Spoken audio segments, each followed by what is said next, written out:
Bienvenue sur notre chaîne. N'oubliez pas de vous abonner pour ne pas manquer les nouvelles vidéos. Bon visionnage. L'air de la nuit était frais et sec lorsque Michael Bennett tourna la clé dans le contact, faisant taire le grondement sourd de son Ford F-150. Le moteur émit un cliquetis de protestation en refroidissant, seul bruit dans une rue par ailleurs silencieuse. Il resta un moment dans la cabine, les mains posées sur le volant, les yeux fixés sur la silhouette sombre de sa maison à 2 étages. Une légère brise agitait les feuilles du grand chêne dans la cour avant. La lumière du porche était éteinte, les rideaux tirés, aucun signe de vie. Étrange. Jennifer laissait toujours la lumière allumée. Toujours. Michael sortit du pick-up et balaya instinctivement les environs du regard. Une vieille habitude de ses jours dans l'armée. Le quartier était comme toujours, calme, suburbain, isolé du chaos du monde extérieur. Rien ne semblait déplacé. Et pourtant, les poils de sa nuque se hérissèrent. Il monta lentement les marches du perron, ses bottes claquant contre le bois. La porte était déverrouillée. Encore une chose étrange. Jennifer était prudente, méfiante. Le genre de femme qui vérifiait 2 fois les serrures, qui gardait une bombe lacrymogène dans son sac, même pour aller chercher un café le matin. « Jen » appela-t-il doucement en entrant. Pas de réponse. L'entrée sentait légèrement la lavande et le bois de cèdre, une odeur familière, rassurante.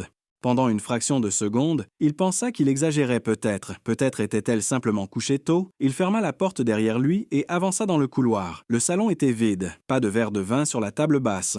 Pas de livre ouvert sur l'accoudoir. L'évier de la cuisine était sec. Le lave-vaisselle propre. Il monta les escaliers lentement, en silence. La lumière du couloir était éteinte, mais un faible éclat filtrait sous la porte de la chambre.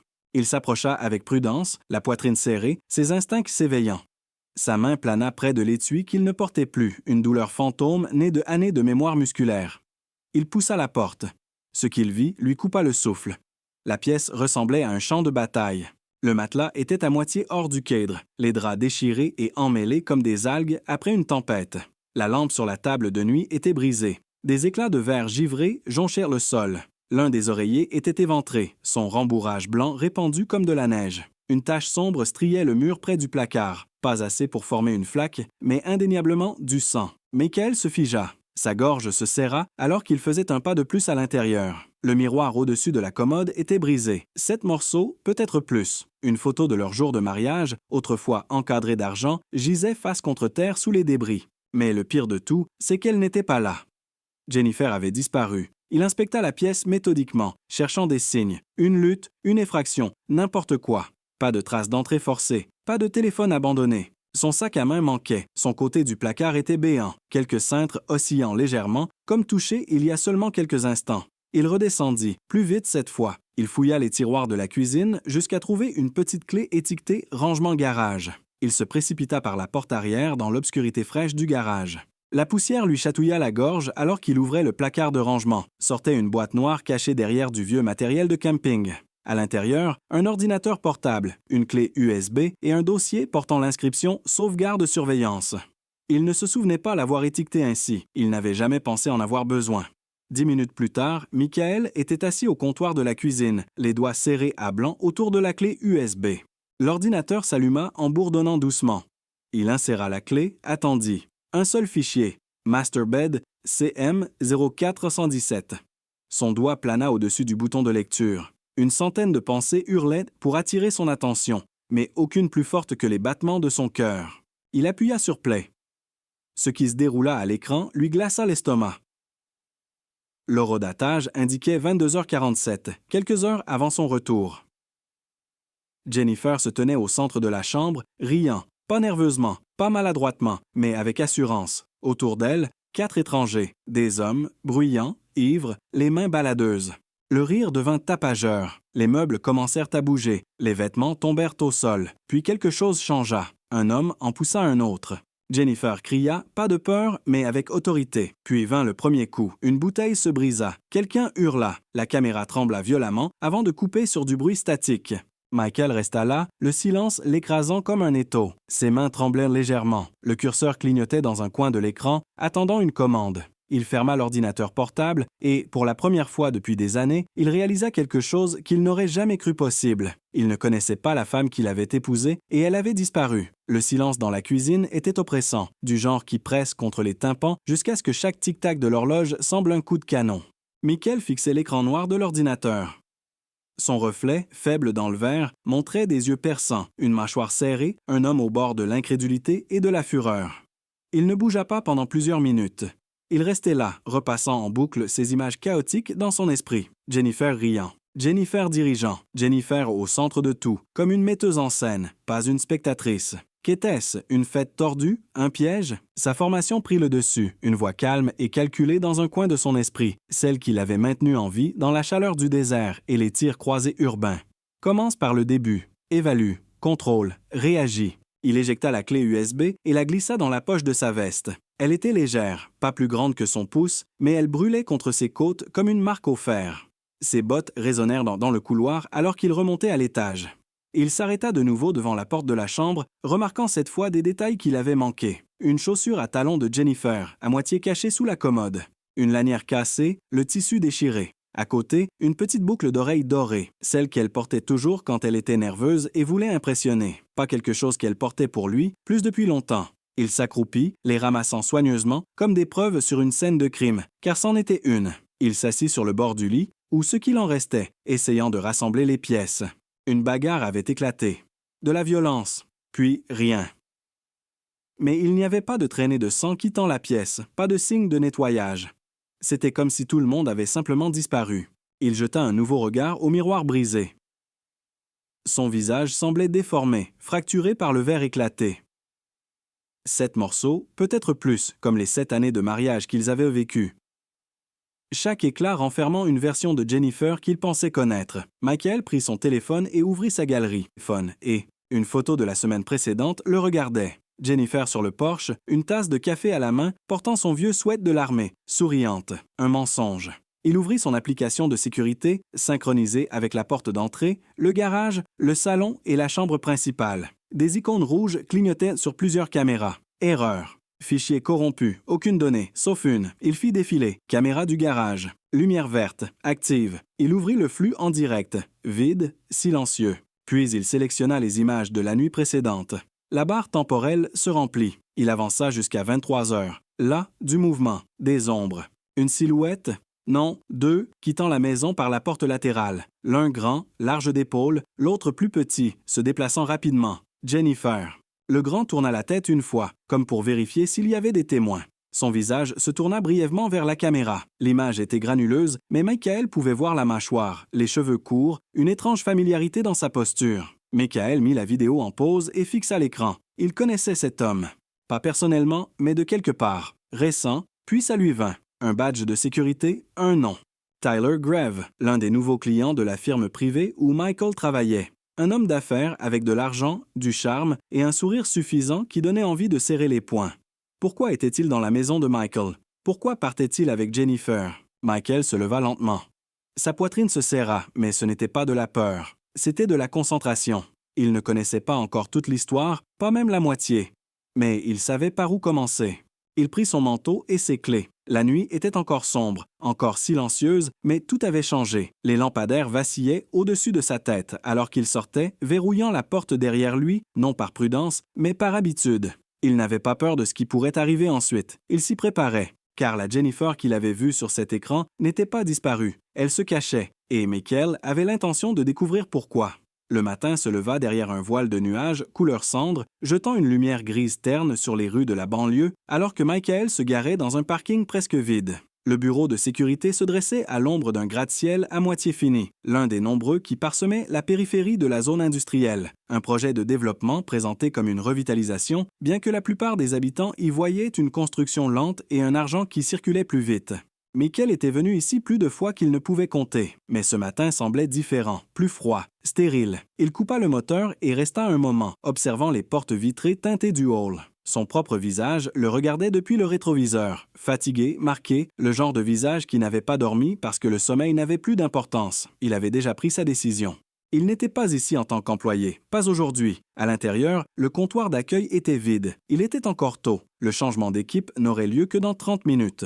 Il avança avec une précision silencieuse dans le couloir, passant devant les distributeurs automatiques, la lumière vacillante du couloir que personne ne semblait jamais réparer, jusqu'à atteindre la salle des archives. Un passage de son badge, un clic. Il entra dans la lueur tamisée des moniteurs et le bourdonnement discret des serveurs. La pièce sentait légèrement le plastique chaud et le café éventé. Il se dirigea vers le terminal au bout, celui qui contenait les profils des clients, les contrats de sécurité, les registres d'accès et surtout les vérifications d'antécédents. Tyler Grave. Il tapa le nom lentement, délibérément. Le système afficha un dossier. Michael l'ouvrit, parcourant les informations. Graves s'était enregistré il y a 6 semaines pour un contrat de patrouille privée. Il vivait dans une propriété sécurisée à moins de 20 minutes du quartier de Michael. Michael afficha l'adresse.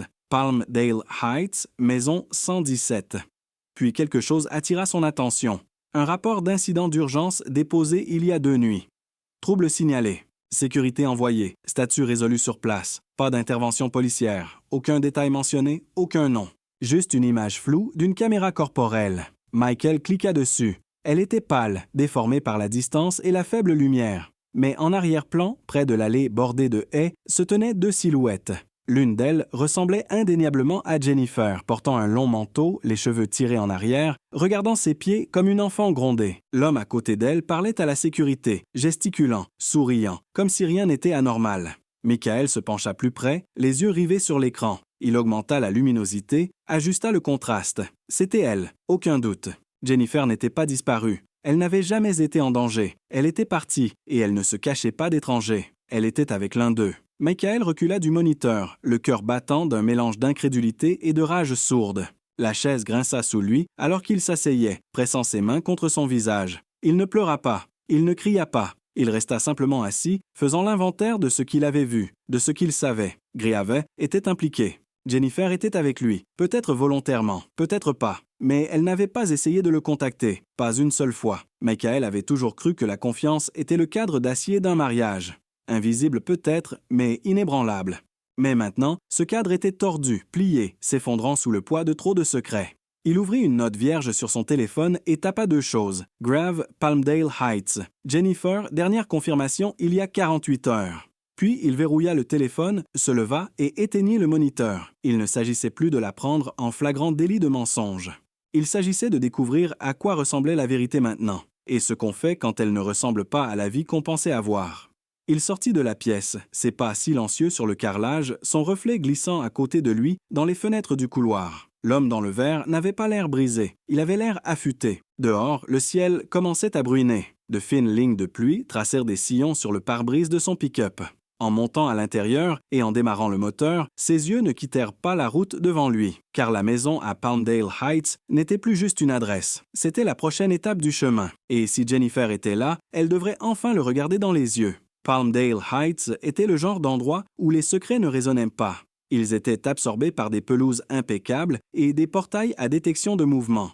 Chaque maison se tenait à une distance prudente de ses voisines, enveloppée dans l'illusion de la vie privée et de la richesse. Le genre de quartier où le monde n'intruse pas à moins d'y être invité, et où les portails se referment toujours doucement derrière les péchés de la nuit. Le pick-up de Michael semblait déplacé ici, poussiéreux, large d'épaules, portant les marques d'une vie réelle dans sa carrosserie. Il se gara 2 rues plus loin, éteignant les phares alors qu'il observait la maison et 117 depuis l'ombre d'un sycomore. La pluie s'était réduite à une brume, juste assez pour brouiller le pare-brise et transformer la lueur des lampadaires en halo doux. La maison elle-même était propre, aux lignes modernes, aux angles trop nets, à la peinture trop fraîche. Des panneaux de verre bordèrent la façade, des haies taillées serraient le périmètre. Une Mercedes noire dernier modèle était garée dans l'allée, sa surface luisante de pluie. Michael observa, attendit. Il n'était pas étranger à la surveillance. La patience était un muscle qu'il avait entraîné il y a longtemps.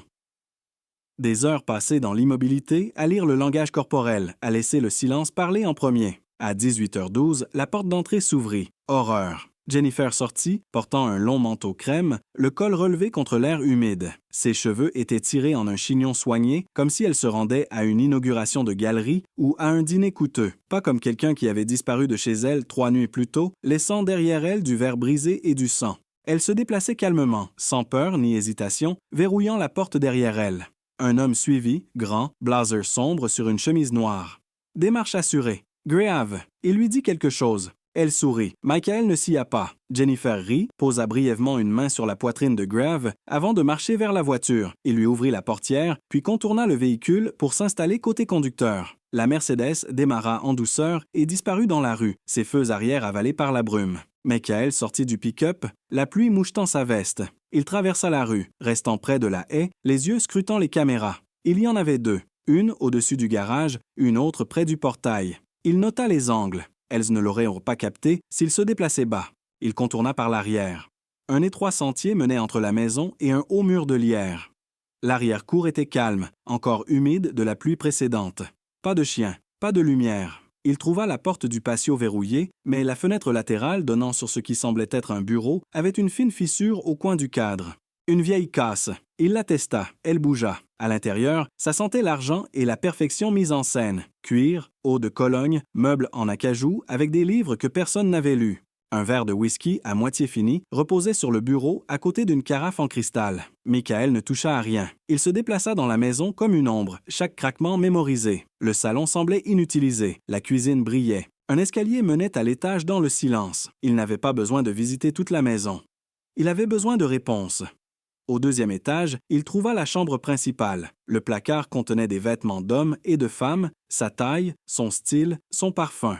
Elle était là depuis des jours, vivant dans le confort pendant qu'il fouillait les décombres à la recherche de sens. Mais c'est le bureau qui révéla la première fissure dans le masque poli. Un deuxième ordinateur portable, fermé mais encore chaud. Il l'ouvrit. Pas de mot de passe. Le bureau affichait un seul dossier. Privé J. Michael l'ouvrit, des photos, des dizaines, des captures d'écran de vignettes vidéo, des images de nuit qui n'avaient rien à faire dans un mariage, des chambres d'hôtel, des maisons privées, des visages à demi éclairés par des caméras à faible lumière. Certaines photos portaient des noms de fichiers, d'autres des dates. L'une montrait Jennifer dans leur chambre. Leur chambre, pas de la nuit de l'incident, d'il y a des semaines, même lit, mêmes angles, différents hommes. La bouche de Michael devint sèche. Elle n'avait pas fait ça une seule fois. C'était un schéma, un système. Il cliqua sur un fichier nommé « Client 14 mars ». Une courte vidéo s'ouvrit. Pas de son, juste Jennifer se penchant à l'oreille d'un homme, chuchotant quelque chose avec un sourire qui n'atteignait pas ses yeux. Puis fondu au noir. Il ferma l'ordinateur lentement. L'air autour de lui semblait lourd maintenant, comme s'il ne voulait pas être respiré. De retour en bas, ses pas silencieux.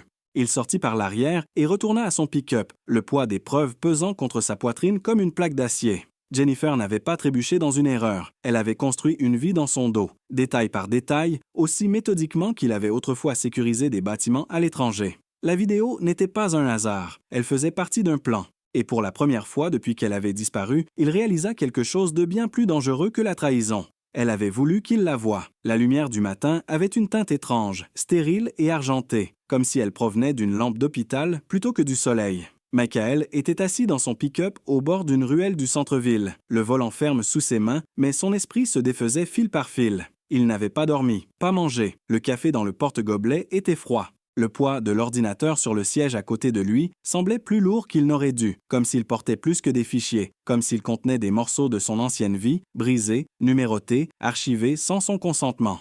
Il attendait. L'adresse sur un post-it jaune était griffonnée à l'encre épaisse, 112 North Weller Avenue, Apt 3B, Lucas, l'un des visages des vidéos. Le seul que Michael avait pu identifier, à part Grave, un voyou avec un tempérament et un passé de combat de rue illégaux, quelqu'un qui gagnait sa vie en saignant devant une caméra. C'était aussi le genre d'homme qui ne parlait pas aux flics. Mais Michael n'était pas policier. Il sortit du pick-up, ajustant le col de sa veste alors que le vent fouettait la ruelle. Des détritus voltigeaient sur l'asphalte comme des fantômes de papier.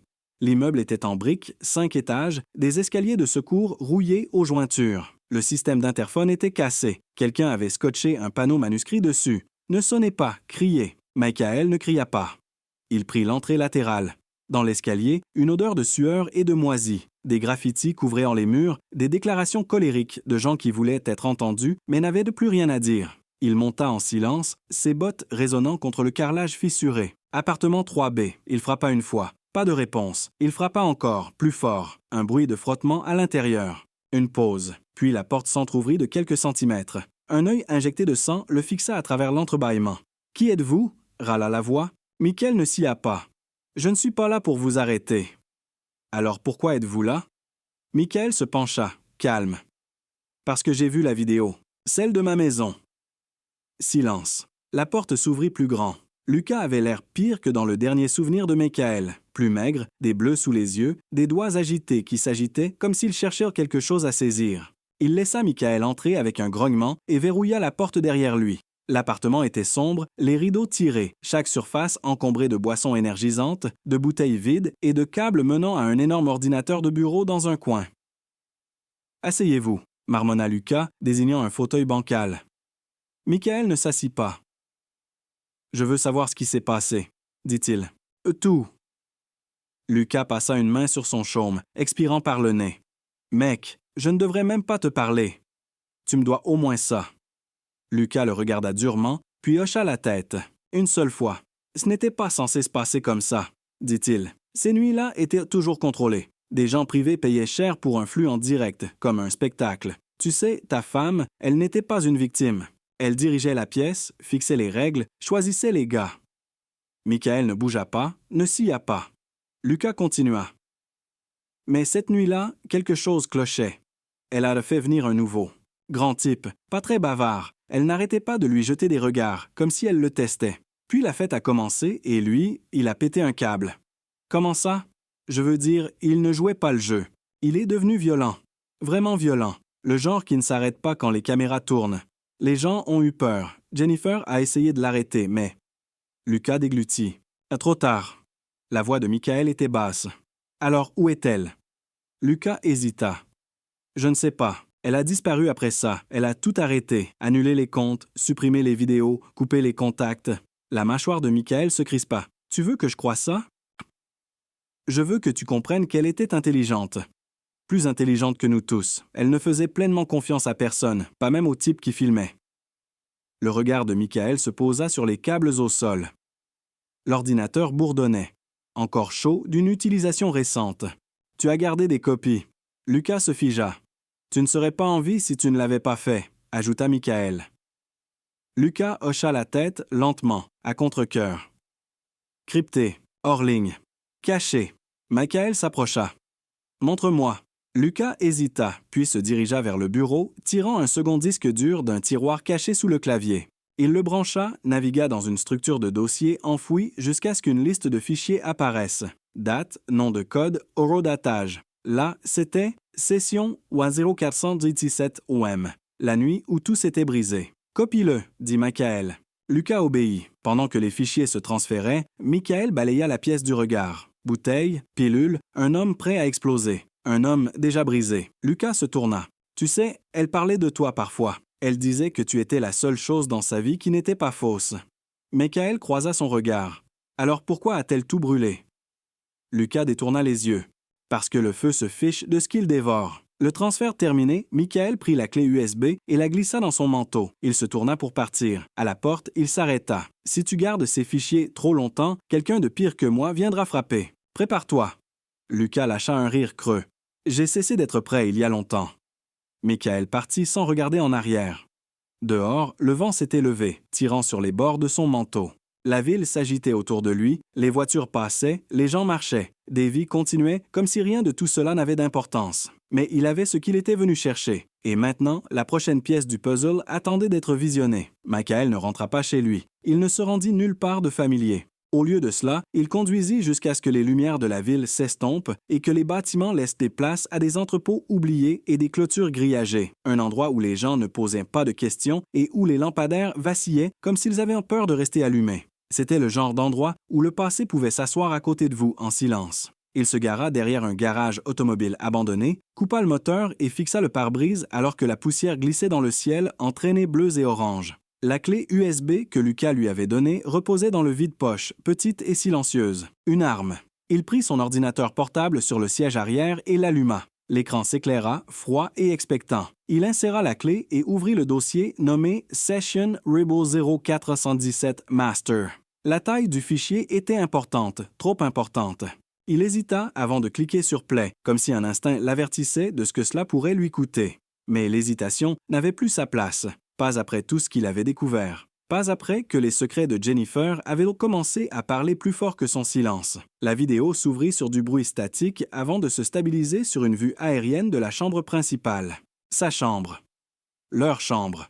L'angle était plus haut, plus large que celui qu'il avait vu auparavant, une caméra différente, peut-être cachée. Jennifer était déjà dans le cadre, faisant les 100 pas, vêtue de noir, les cheveux lissés en arrière, calme mais tendu. Elle vérifia son reflet, puis l'heure. Un par un, les autres entrèrent. Graves, Lucas, 2 autres hommes qu'il ne reconnut pas. Elle les accueillit avec familiarité, comme une hôtesse cochant des noms à une soirée privée. Son sourire n'était pas chaleureux. Il était transactionnel, mesuré. Elle tendit à chacun quelque chose. De petites enveloppes. De l'argent, des instructions, puis elle verrouilla la porte. La scène se déroula comme une pièce de théâtre. Des gens jouant pour une caméra que personne n'admettait, mais que tous obéissaient. Jennifer donnait des directives avec des regards, des hochements de tête, des gestes subtils. Elle ne participait pas. Elle dirigeait. Michael observa alors que la nuit se déroulait comme la vidéo corrompue l'avait suggéré. Plaisanteries, boissons, tension croissante. Mais maintenant, il voyait avec une clarté terrifiante. Jennifer n'était pas prise dans le chaos. Elle l'orchestrait. Mais quelque chose changea. À 23h34, un 6e homme entra. Il était plus grand que les autres, bâti comme une tempête en costume. Son visage était partiellement obscurci par l'angle, mais sa posture racontait une histoire que Michael connaissait bien. Entraîné, confiant, dangereux. L'attitude de Jennifer changea, pas de la peur. Autre chose, de l'anticipation. Elle ne lui tendit rien. Il ne parla pas. Les autres hommes hésitèrent. L'un d'eux tenta de l'approcher, mais le nouveau venu l'écarta comme un vent à travers des branches. Il s'arrêta à côté de Jennifer. Ils n'échangèrent aucun mot, juste un regard. Et puis, tout s'effondra. L'homme grand poussa Lucas violemment contre la commode. Des bouteilles se brisèrent. Une bagarre éclata. Jennifer recula, mais ne cria pas. Elle ne courut pas. Elle observa. Graves lui saisit le bras, tenta de la tirer vers la porte. L'homme grand bondit. Il y eut un éclat de quelque chose, métal, verre, puis du sang. La caméra trembla alors que quelqu'un la heurtait. L'écran bascula sur le côté, enregistrant de biais, tandis que les ombres se tordaient. Les sons se fracturèrent. Cris, coups, respiration, panique. Et, à travers tout cela, Michael aperçut la main de Jennifer se tendre vers la commode. Puis, dans le chaos, elle disparut du cadre. Le flux s'arrêta net. L'horodatage indiquait 23h47. Michael fixa l'écran vide. Ses mains étaient immobiles. Sa respiration, non. Ce n'était pas une fête qui avait mal tourné. Ce n'était pas une liaison, un accident, ni même juste une trahison. C'était autre chose. Soigneusement, méthodiquement, il rembobina la vidéo, s'arrêta au moment où l'homme grand entrait. Il zooma. C'était difficile, granuleux. L'image vacillait légèrement, mais pendant une brève seconde, le visage de l'homme se tourna vers l'objectif. Michael se pencha, plissant les yeux. Il ne le reconnut pas complètement, mais il reconnut les yeux. Pas qui ils étaient, mais ce qu'ils étaient, morts. Le genre Dieu qu'il avait vu à l'étranger. Des hommes qui avaient cessé de ressentir il y a longtemps.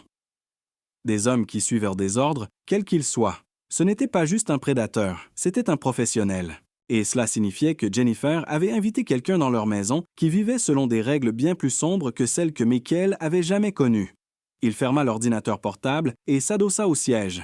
L'air semblait plus léger maintenant, comme si la nuit elle-même reculait devant ce qu'il avait vu. À cet instant, quelque chose changea en Michael. Pas seulement sa compréhension de Jennifer. Pas seulement de la nuit où elle avait disparu, mais de lui-même.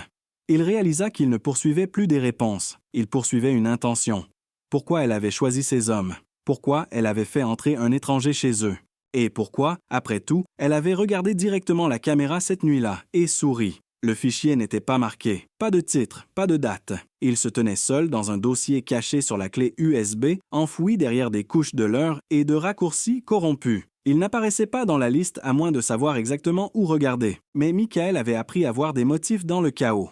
Des années au combat, des mois en surveillance, une vie dans le silence, tout cela lui avait appris une chose. Les vérités les plus dangereuses ne sont jamais étiquetées. Il l'ouvrit. Un écran noir, puis un clic, une respiration, une image granuleuse apparut. Jennifer. Elle était assise dans une pièce faiblement éclairée, près de la caméra.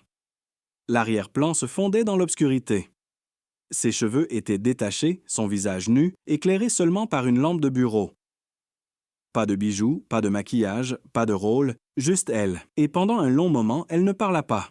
Elle regarda dans l'objectif comme s'il s'agissait d'un miroir. Ses yeux n'étaient pas vitreux, pas paniqués. Ils étaient méthostables, calculateurs. Puis elle commença. « Si tu regardes ça, je suppose que je ne m'en suis pas sorti proprement. » Michael se figea. La voix n'était pas faible, elle n'était pas effrayée. Elle était calme, basse, presque intime. « Tu n'étais pas censé voir ça, Michael. Pas celui-ci. Mais j'ai laissé la piste assez large, n'est-ce pas? Tu as toujours aimé les puzzles plus que les gens. » Elle se pencha légèrement en arrière, laissant les ombres l'envelopper comme un châle. « Je n'ai jamais voulu te faire du mal. C'est la vérité. Je me suis juste fatigué d'être encadré, contenu. Tu as construit une vie si ordonnée, si sûre, que j'ai commencé à oublier qui j'étais avant. » Une pause, un sourire. Pas cruel, pas chaleureux, juste conscient. Je pensais que si je contrôlais le chaos, il ne me contrôlerait pas. Les mains de Michael se serrèrent en poing. Ça a commencé comme un moyen de ressentir quelque chose. Ces hommes n'avaient pas d'importance. Ils étaient des remplaçants, des transactions. Ils ne me regardaient pas comme toi. Ils ne posaient pas de questions. Ils n'attendaient pas de réponse. Elle se pencha de nouveau vers l'objectif. Mais cette nuit-là, quelqu'un a changé les règles, quelqu'un que je n'avais pas invité. Le front de Michael se plissa, l'homme grand, celui sans nom. Il n'était pas dans mon plan, il nous a trouvés, moi. Il a dit qu'il était envoyé par quelqu'un qui regardait les flux, quelqu'un intéressé à les rendre permanents. Ses lèvres s'entr'ouvrirent. Les mots vinrent plus lentement. Cette nuit-là était un test, pas seulement pour eux, pour moi, et peut-être pour toi aussi. Elle tendit la main hors champ et ramena quelque chose à la vue. Une bague en argent. La bague de mariage de Michael. Elle la fit rouler entre ses doigts comme une pièce de monnaie. Je voulais partir avant que tu vois ce que j'étais devenu, mais peut-être que c'est mieux ainsi. Sa voix s'adoucit jusqu'à un murmure. Tu étais la seule chose réelle dans un monde que j'ai brouillé exprès. Puis elle fit quelque chose que Michael n'attendait pas. Elle baissa les yeux et pour la première fois dans l'enregistrement, elle hésita. Ou il y a plus que je ne peux dire ici. Si tu trouves ceci, trouve la maison. Un coup sec, distant mais audible, résonna dans l'enregistrement. Sa tête se tourna vers la porte. Plus de temps. Elle regarda de nouveau l'objectif, rapidement, urgemment. Ne fais pas confiance à ce qui semble terminé. Et si tu le trouves, le grand, n'essaie pas de l'arrêter. Cours. L'écran devint noir. Michael resta immobile, le silence autour de lui s'étirant jusqu'à devenir insupportable. Trouve la maison. Quelle maison? Que voulait-elle dire? Son esprit s'emballa, reliant les fils. La vidéo était récente, ses cheveux plus longs que dans les autres, sa voix plus claire, plus présente. Ce n'était pas une vieille confession, c'était un avertissement. Et l'homme dans la vidéo, grand, détaché, froid, il n'était pas simplement entré dans son monde par hasard. Il venait de l'extérieur. Quelqu'un qui l'observait à distance, assez puissant pour la traquer à travers des couches d'intimité, d'ombre et de mensonges. Ce qui signifiait que ce n'était plus seulement une question de trahison. C'était une question de contrôle, d'influence, de menace. Michael ferma l'ordinateur portable et s'adossa au cuir froid du siège conducteur. Le monde à l'extérieur du pare-brise était brouillé par la bruine, les lumières de la ville se fondant en longues traînées lumineuses. Il pensa au visage de Jennifer dans ce dernier cadre, pas désespéré, pas apologétique, mais alerte. Elle ne demandait pas le pardon. Elle envoyait un message. La vérité n'était pas enfouie dans leur passé. Elle attendait quelque part devant. Et pour la première fois, Michael réalisa quelque chose de terrifiant. Ce n'était plus seulement à propos de Jennifer. Elle avait ouvert une porte et quelque chose l'avait franchie. La route du désert s'étendait comme un ruban dans l'obscurité. Pas de panneaux, pas de sortie, juste un fil d'asphalte traversant le désert, bourdonnant sous les pneus de Michael alors que le moteur l'emportait plus loin dans le néant. Il n'avait pas prévu de conduire toute la nuit, mais certaines décisions ne semblent pas être des choix. Pas quand votre instinct se tord avec une vérité que votre esprit n'a pas encore rattrapée. Pas quand une femme que vous pensiez connaître regarde une caméra et vous dit de trouver la maison. Alors, il suivit ses miettes, même si chacune coupait plus profondément que la précédente. Le signal GPS s'était éteint des kilomètres en arrière. Il s'appuyait sur des coordonnées griffonnées dans la marge d'un formulaire d'admission de client, enfoui dans le dossier de Tyler Graves. Ce n'était pas une adresse, c'était un emplacement. Hors réseau, discret, oublié, exactement le genre d'endroit où l'on cache une vérité que personne ne veut trouver. Les phares balayèrent une grille rouillée, à moitié avalée par des broussailles envahissantes. Au-delà, un chemin étroit grimpait vers une structure unique, silhouettée contre l'aube. La maison. Elle était petite, angulaire, en béton et acier. Une architecture moderne déposée dans les eaux du désert comme un vaisseau spatial qui n'a jamais décollé. Pas de voisins, pas de clôture, juste un silence qui absorbe les cris avant qu'ils ne touchent mon l'air. Michael se gara à 100 mètres et s'approcha à pied, chaque pas s'enfonçant légèrement dans le gravier meuble. Il ne frappa pas. Il poussa la porte et entra dans l'acte final. L'intérieur était un squelette de maison. Murs nus, pas de meubles, pas de chaleur, juste des câbles, des caméras, des écrans, une salle de contrôle. Des dizaines de moniteurs bordaient sur le mur du fond, certains noirs, d'autres vacillants. L'un montrait un flux en direct d'une chambre vide. Un autre affichait un enregistrement en pause, Jennifer au milieu d'une phrase, figée, ses yeux commençant à se tourner vers quelque chose derrière la caméra. Michael avança plus loin. L'air sentait la poussière et l'électricité. Un faible bourdonnement vibrait sous les lattes du plancher. Chaque câble convergeait vers un serveur central, boulonné au mur, comme un cœur qui refusait d'arrêter de battre. Quelqu'un avait vécu ici, ou vivait encore, puis un bruit, un murmure de pas. Michael se tourna et le vit, l'homme grand de la vidéo, celui aux yeux de verre mort. Il se tenait au bord de la pièce, ombragé, comme s'il s'était matérialisé depuis le silence lui-même. « Michael, dit-il, viens, poli. » Sa voix était plus douce qu'attendue, contrôlée. Michael ne répondit pas. L'homme avança, pas menaçant, juste certain. « Elle t'a conduit ici, dit-il. » Bien sûr qu'elle l'a fait.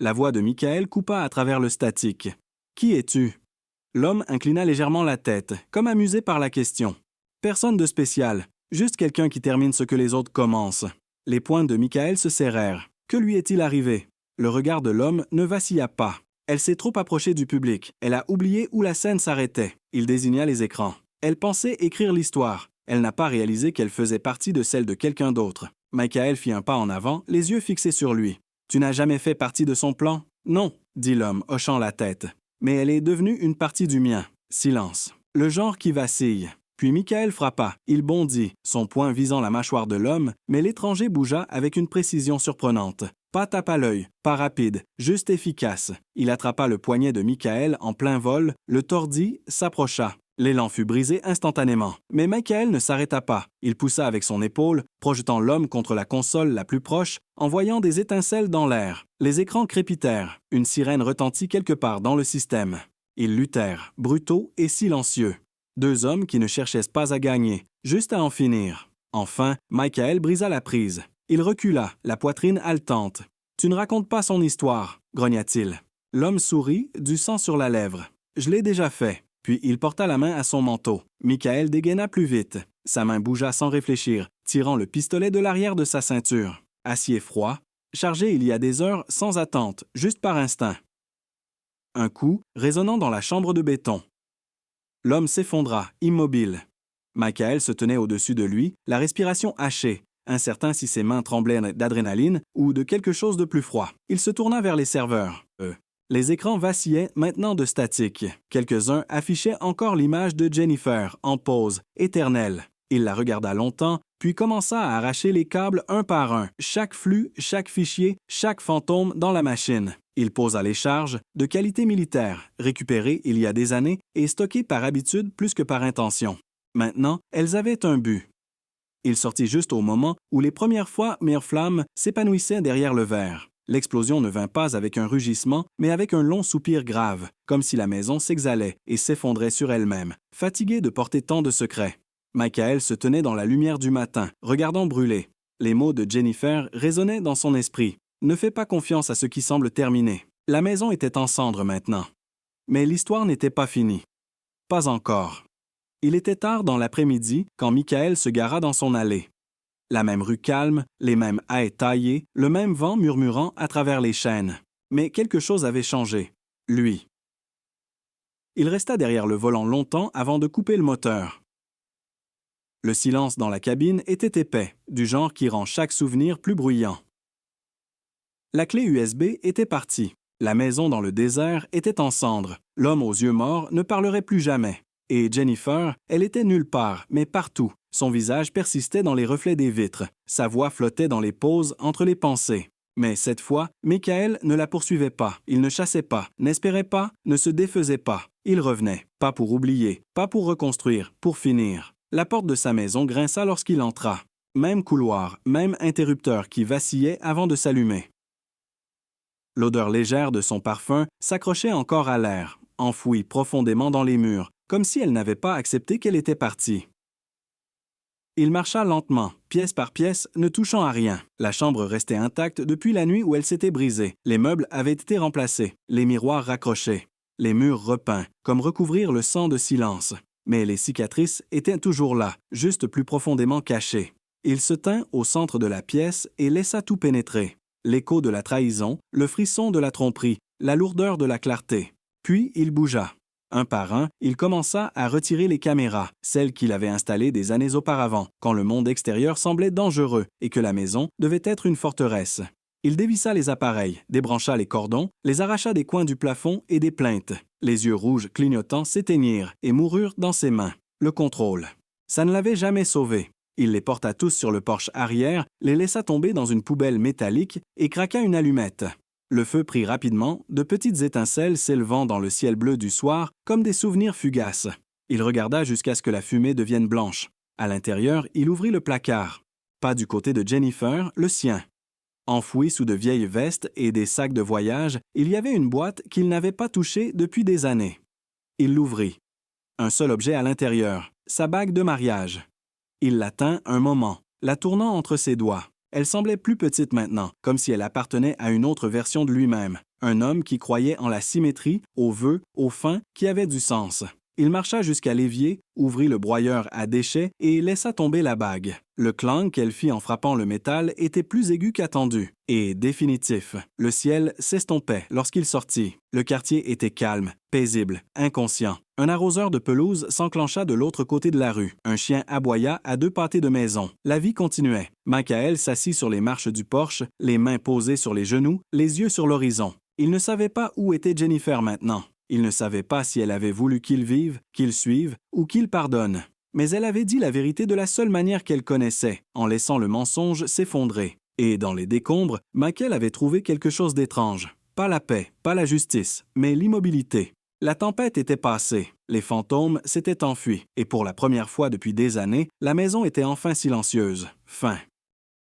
Merci de regarder et n'oubliez pas de vous abonner pour ne pas manquer les nouvelles histoires.